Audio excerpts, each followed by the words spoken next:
काम जो है जीवों के लिए तो दिया जाता है।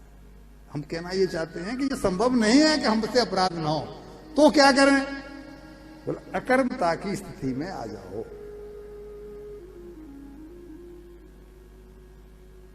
कर्म जब तक नहीं छूटेंगे तब तक संभव ये।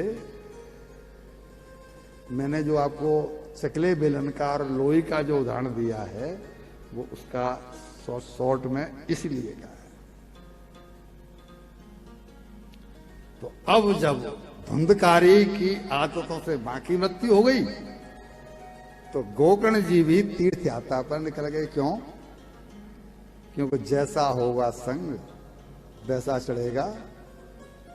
मैं इसके साथ रहूंगा तो मेरा असर इस पर नहीं आएगा, बल्कि इसका असर मुझ पे ही आ सकता है, क्योंकि दुष्ट संग नहीं दे विधाता, ताते भलो नरक को बासा।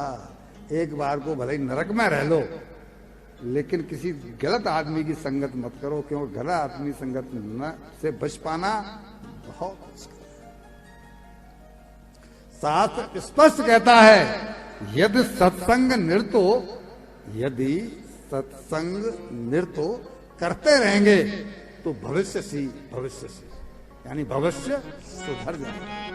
यदि सत्संग नृत्य भविष्य सी यदि दुर्जन संसर्गे पतिस्सी पतन होकर ही रहेगा। पतन को कोई रोक। अब बताएं, जरा जवाब दो मेरी बात का। फिर भी कर्री चोट है कि जब हम घर में रहते हैं तो कहां सत्संग मिल रहा है? क्या ख्याल है? वहां कोई सत्संग हमें मिल रहा है तो क्या होगा फिर? पता नहीं होगा।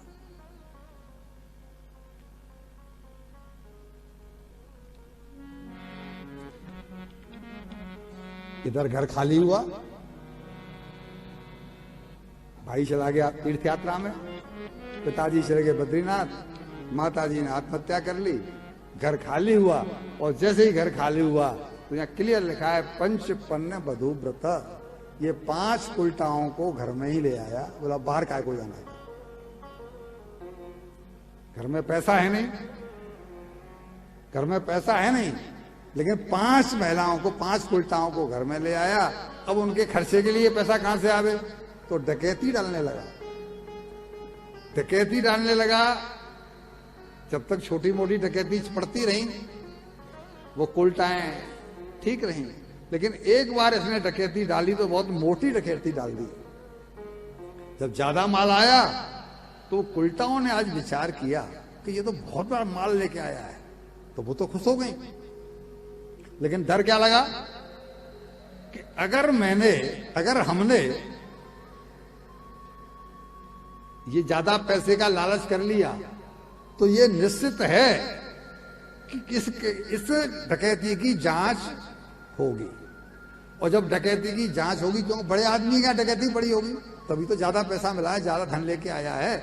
इसकी जांच होगी तो ये खुद तो मरेगा ही मरेगा, हमको भी मरवाएगा। तो क्या उपाय? उपाय एक ही है कि इसको हम मार के इसको गड्ढे में गाड़ दें और सारा धन लेकर के। वो धर्मपत्नी तो है नहीं जो चिंता होगी कि पति को छोड़ के कैसे जाए। उनका तो उद्देश्य ही है। जब ये हाल हुआ तो उन्होंने इसको सोते हुए रात को 4 से पहले तो बांध दिया और फिर इसके मुंह में जलते हुए अंगारे डाले। अंगारे डाल के इसको मारा।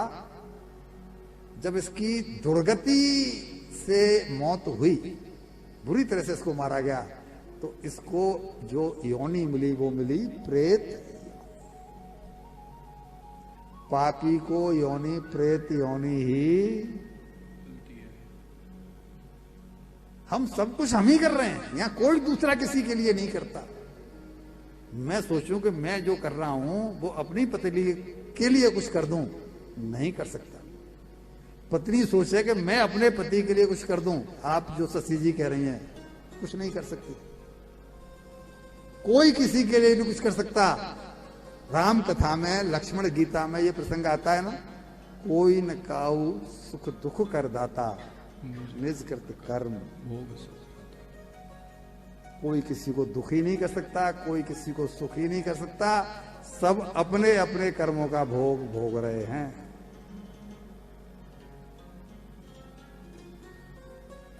इसकी कोति हुई जब तीर्थ यात्रा में गोकर्ण जी थे। गांव के कुछ लोग एक बार उनको तीर्थ यात्रा में रास्ते में मिल गए और उन्होंने बताया कि धुंधकारी तो मर गया और तुम्हारे घर से आवाजें आती हैं बड़ी भयंकर, कभी रोने की, कभी हंसने की, कभी डिंगोंग। लगता है कि धुंधकारी को प्रेत योनि। तो इन्होंने गया गए, गया में जाके उसका श्राद्ध किया। जिस तीर्थ में भी वो गए उस तीर्थ में उसका श्राद्ध किया कि किसी तरह से उसकी सदगति हो जाए। यहां एक पॉइंट क्या मिल रहा है, ये गया गए, गया में इन्होंने उसका श्राद्ध किया लेकिन मुक्ति हुई। आप जानते हैं गोविंद देवगिरी जी को, संत गोविंद देवगिरी जी कौन है? हाँ, उन्होंने किया था। ये गोविंद देवगिरी जी वो हैं जो राम जन्मभूमि का जो ट्रस्ट बनाया उसके कैशियर हैं। ये कहते हैं गोविंद देवगिरी जी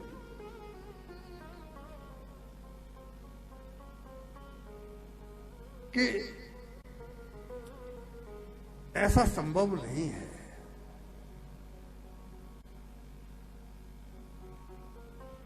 इनकी स्थिति ऐसी क्यों हुई उसके बारे में वो जिक्र करते हैं। ऐसा संभव नहीं है कि वहां से मुक्ति हो जाए। वहां से क्या मिलता है? गया जी तो सब जाते हैं, गया जी बोला, गया जी जाकर के केवल पात्रता प्राप्त हो जाती है, सदगति की मुक्ति नहीं होती। हम लोगों ने यही सुना हुआ है कि वहां श्राद्ध करने से मुक्ति हो जाती है, लेकिन गोविंद देव जी कहते हैं कि नहीं, ये गलत है। मुक्ति नहीं होती बल्कि सदगति की पात्रता प्राप्त हो जाती है गया में श्राद्ध करने से। इनको चूंकि इन्होंने किया, पात्रता प्राप्त हो गई तो इनको प्रेरणा मिली और ये घर में आए। गोकर्ण जी लौट के आए और जब रात्रि में घर में विश्राम किया तो इसे भी चूंकि पात्रा तो मिली गई थी, उन्होंने उनके श्राद्ध किया था।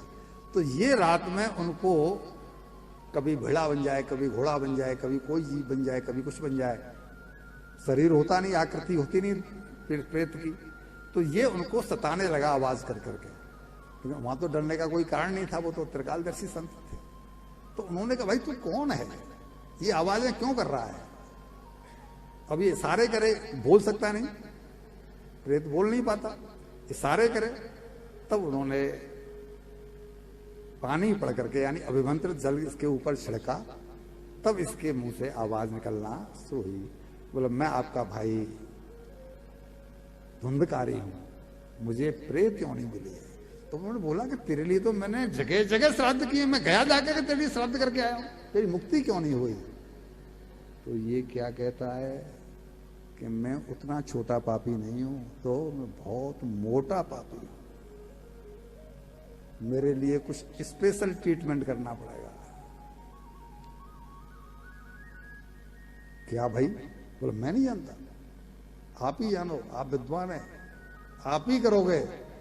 तब बोला कि ठीक है, तुम अपने जाकर के अपने ठिकाने पर रहो, मुझे रात को विश्राम करने दो, कल सुबह इस मामले में हम चर्चा करेंगे गांव के लोगों को बुला करके। सुबह हुई, इन्होंने गांव के लोगों को इकट्ठा किया और विद्वानों ने सलाह दी कि ये संभव नहीं है, हम नहीं जानते क्या होता है इसमें, कि इसकी सदगति हो जाए। जब आप गया में जा चुके, हम तो गया तक सीमित थे, गया में आपने श्राद्ध कर लिया, इसकी सदगति नहीं हुई, इसका मतलब है कि इसका उपाय क्या है हमें नहीं मालूम।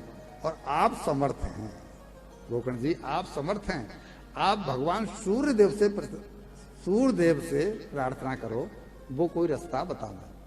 सूर्यदेव पृथ्वी पर हमारे लिए साक्षात प्रत्यक्ष भगवान है।